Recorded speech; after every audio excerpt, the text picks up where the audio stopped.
So day 52 na tayo sa pag-walking. Ayan, so naka 1,900 step na ako. So dito pala ako nag-aaral ng high school at elementary. Ayan. Tingnan nyo naman, no? Laki na ng improvement talaga. Ayan. High school and elementary. Ayan. So tuloy-tuloy lang tayo sa pag-walking every morning. So naka 3,000 step na tayo. Ayan. So tuloy-tuloy lang. Ang bilis talaga ng araw. Day 52 na tayo. So dito ulit tayo nag-walking every morning. So nag-start ulit tayo ng 5:11 AM. And so ang oras pa lang is nasa 5:35. So tuloy-tuloy lang talaga yung pag-walking natin.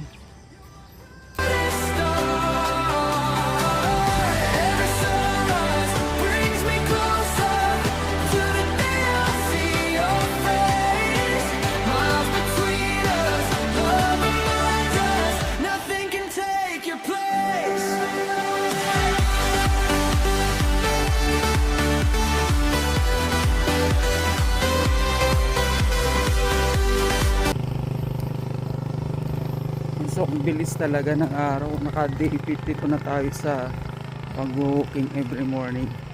So dito naman yung pinaka gusto ko talaga na nilalakaran kasi walang mga aso. Doon part na doon is may mga aso talaga. Mahirap din pa kapag nakagat tayo. Yan, dito lang. So paulit-ulit na lang. Ganyan. Ano? Sarap mag-walking dito, mag-exercise.